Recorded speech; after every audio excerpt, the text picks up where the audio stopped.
Ibrahim Traoré ne joue plus le rôle du leader militaire. Il cible maintenant l'ordre économique. Ce n'est pas une nuance, c'est une transformation qualitative du conflit entre l'Afrique et l'Occident. Traoré accélère la renégociation des contrats miniers au Burkina Faso, augmente la part de l'État dans les mines d'or et les ressources stratégiques et utilise un langage explicitement anti-français, centré sur le colonialisme économique et la souveraineté pan-africaine. Les déclarations officielles parlent de réformes économiques, mais en coulisses, des négociations dures avec les entreprises occidentales sont en cours. Et si ce modèle est imité au Mali, au Niger, en Guinée, l'ordre économique Afrique-Occident vacille en chaîne. Cette analyse va vous démontrer pourquoi cette manœuvre est bien plus grande qu'elle n'en a l'air. Premièrement, Traoré fait quelque chose pour la première fois. Il ne se contente pas du rôle de leader de coups militaires. Il devient un révolutionnaire ciblant l'ordre économique hérité de la colonisation. Deuxièmement, l'or n'est pas juste une ressource parmi d'autres, c'est le système dollar, c'est l'équilibre des réserves des banques centrales occidentales, ce sont des intérêts corporatifs qui génèrent des milliards de profits. Troisièmement, l'alliance des États du Sahel crée une coordination qui protège ces manœuvres. Si Mali, Niger, Burkina bougent ensemble, l'Occident ne peut pas riposter efficacement. Et quatrièmement, les médias occidentaux utilisent l'étiquette « junte militaire » pour rendre les manœuvres économiques de Traoré invisibles, évitant ainsi de créer la sympathie qu'un nouveau Lumumba générerait. Commençons par ce que Traoré fait concrètement. Le Burkina Faso accélère la révision des contrats miniers signés il y a des décennies. Contrats qui donnent à l'État burkinabé une part minimale des revenus, souvent 10% ou moins, pendant que les entreprises étrangères emportent 90% des bénéfices de l'exploitation de l'or. Traoré dit maintenant non. Nous voulons augmenter la part de l'État. Nous voulons renégocier. Et si les entreprises refusent, nous avons d'autres options. Nationalisation, expulsion, remplacement par des partenaires qui acceptent les nouvelles conditions. Russie, Chine, Turquie sont prêts à accepter des conditions que les entreprises occidentales refusent. Donc Traoré a un levier, il n'est pas isolé, il a des alternatives et les entreprises occidentales le savent. Et le langage utilisé est révolutionnaire, pas technocratique. Colonialisme économique, ces mots sont choisis délibérément parce qu'ils résonnent avec les populations africaines qui ont grandi en voyant les ressources de leur pays exportées pendant qu'elles-mêmes restent pauvres. Ce langage est pan-africain, pas seulement burkinabé ou sahélien, c'est un appel qui traverse les frontières. Et Traoré construit ainsi une légitimité qui dépasse le Burkina Faso, se positionnant comme le leader qui ose dire ce que beaucoup pensent mais n'osent pas exprimer. Nos ressources nous appartiennent, nous ne serons plus exploités. La souveraineté commence par le contrôle économique. Et maintenant, la dimension historique, ce schéma n'est pas nouveau. Patrice Lumumba l'a fait au Congo en 1960, ciblant le contrôle belge des ressources minières, assassiné 6 mois après son élection. Thomas Sankara l'a fait au Burkina Faso, lui-même en 1983, nationalisant les ressources et réduisant la dépendance aux entreprises françaises, assassiné en 1987. Mouammar Kadhafi l'a fait en Libye, nationalisant le pétrole, tué en 2011. Le schéma est clair, les leaders africains qui ciblent l'ordre économique ne survivent généralement pas longtemps, soit renversés par des coups d'État, soit assassinés, soit détruits par des sanctions économiques qui rendent leur pays ingouvernable. Et Traoré connaît cette histoire, il sait ce qui est arrivé à Lumumba, à Sankara, à Kadhafi, et il fait quand même ce qu'il fait. Mais ce qui rend la situation actuelle différente, c'est le contexte régional. Traoré n'est pas seul. L'alliance des États du Sahel, Mali, Niger, Burkina Faso, forme maintenant un bloc coordonné qui a quitté la CEDEAO et peut coordonner non seulement les politiques militaires, mais aussi les politiques économiques. Si Traoré augmente la part de l'État dans les mines d'or au Burkina Faso, Mali peut faire la même chose avec ses propres mines. Niger peut faire la même chose. Et si ces trois pays bougent ensemble, c'est beaucoup plus difficile pour les entreprises occidentales de riposter. Elles ne peuvent pas sanctionner trois pays simultanément sans perte massive. Elles ne peuvent pas organiser trois coups d'État en même temps. Elles ne peuvent pas assassiner trois leaders simultanément. La coordination crée une protection structurelle. Et maintenant, les enjeux pour l'Occident. L'or n'est pas simplement une ressource extractive parmi d'autres, c'est un actif stratégique qui sous-tend le système financier mondial. Les banques centrales occidentales détiennent de l'or comme réserve ultime. Le système dollar repose en partie sur l'or comme garantie de dernière instance. Et les entreprises minières occidentales génèrent des milliards de profits de l'exploitation de l'or africain. Si l'Afrique commence à renégocier les contrats miniers en masse, trois conséquences structurelles se produisent. Premièrement, les profits des entreprises s'effondrent. Si la part de l'État passe de 10% à 50%, les entreprises perdent 40% de leurs revenus et certaines opérations deviennent non rentables, forçant les retraits. Deuxièmement, l'approvisionnement en or se complique. Si les pays africains nationalisent ou expulsent les entreprises occidentales et les remplacent par des partenaires russes ou chinois, l'Occident perd le contrôle de la chaîne d'approvisionnement. Troisièmement, le précédent devient dangereux. Si Burkina Faso réussit, d'autres pays essaieront. Pas seulement au Sahel, mais en Afrique centrale, en Afrique de l'Est, partout où il y a de l'or, du cuivre, du cobalt, de l'uranium. Et maintenant, la réponse médiatique occidentale, une invisibilisation stratégique.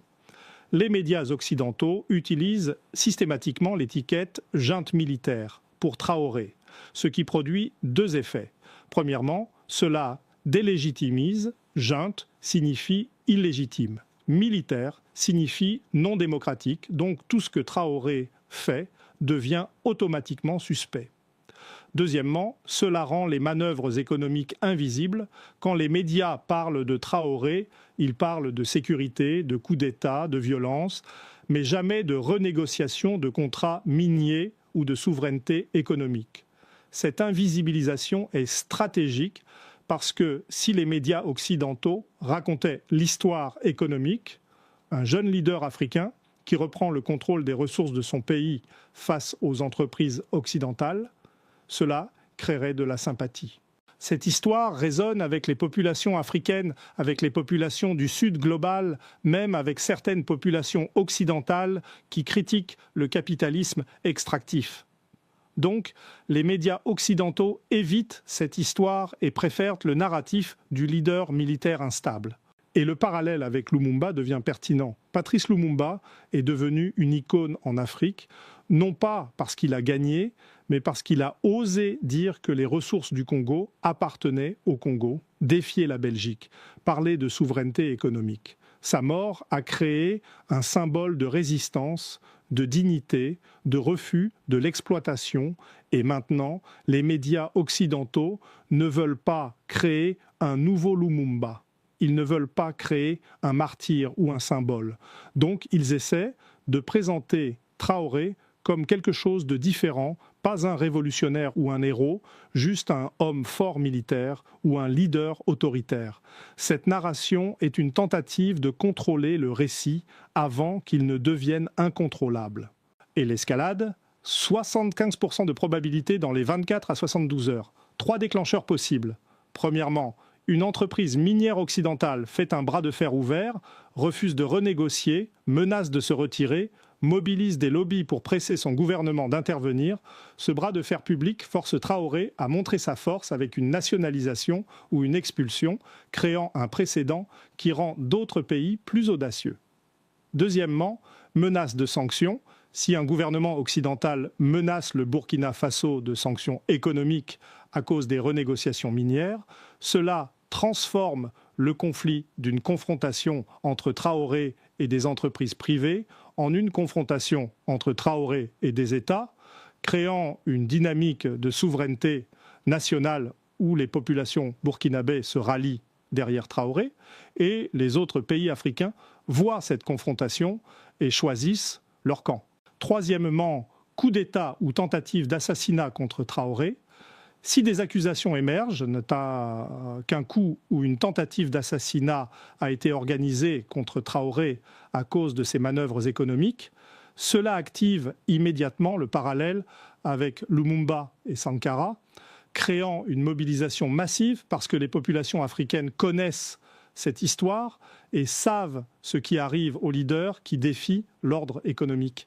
Et les alliés de Traoré, Russie, Wagner, Chine, Turquie, ne sont pas motivés par l'altruisme, mais voient une opportunité géopolitique.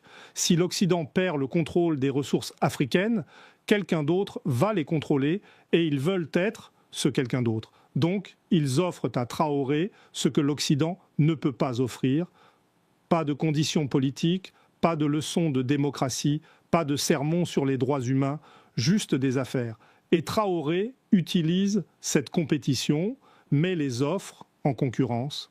Si les entreprises françaises ne veulent pas renégocier, les entreprises russes le feront. Si les entreprises canadiennes partent, les entreprises chinoises viennent. Cette compétition donne à Traoré un pouvoir qu'aucun leader africain n'a eu depuis des décennies.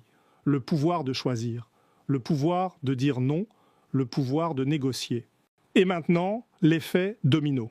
Si Traoré réussit à renégocier les contrats miniers sans être renversé ou tué, Mali regarde, Niger regarde, Guinée regarde, et il voit que c'est possible, que l'ordre économique peut être défié, que les contrats hérités de l'ère coloniale peuvent être renégociés, que la souveraineté économique n'est pas juste un slogan, mais une politique réalisable. Et si ces pays suivent, l'effet domino commence, pas seulement l'or, mais le cuivre, le cobalt, l'uranium, le pétrole, toutes les ressources africaines actuellement exploitées sous des contrats défavorables deviennent des cibles de renégociation.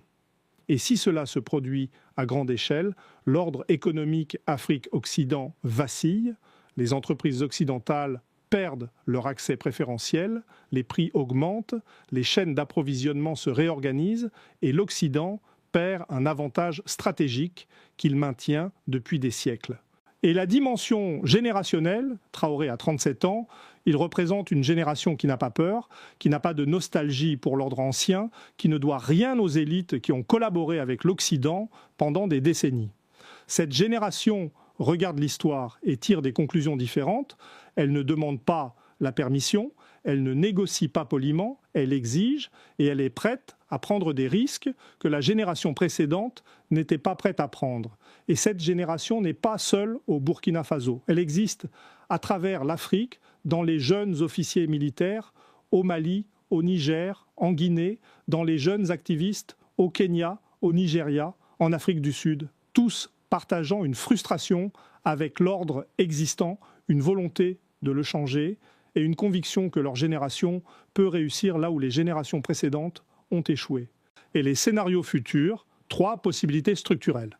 Premièrement, répression externe. L'Occident organise un coup d'État contre Traoré ou l'assassine, créant un martyr et activant l'effet Lumumba, où les mouvements de libération économique se multiplient à travers le continent. Deuxièmement, compromis. Les entreprises occidentales acceptent de renégocier, mais négocient des conditions qui maintiennent leur contrôle essentiel, donnant à Traoré une victoire symbolique, mais laissant l'ordre économique largement intact. Troisièmement, transformation réelle.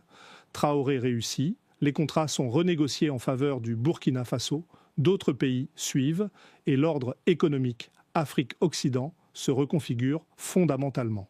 Le troisième scénario est le plus improbable, mais le plus intéressant, parce que si cela se produit, cela change tout. Pas seulement pour l'Afrique, mais pour l'ordre mondial. Si l'Afrique peut renégocier l'exploitation de ses ressources, d'autres régions du Sud global peuvent faire de même. L'Amérique latine avec le lithium, l'Asie du Sud-Est avec les terres rares, et l'ordre économique mondial basé sur l'extraction bon marché des ressources du Sud commence à s'effriter.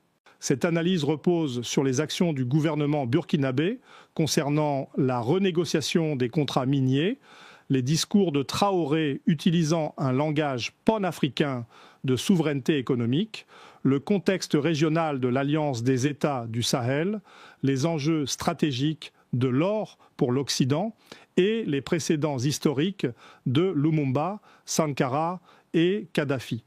Elle ne constitue ni une prophétie ni un jugement moral, mais une lecture structurelle d'une manœuvre économique qui pourrait déclencher un effet domino continental.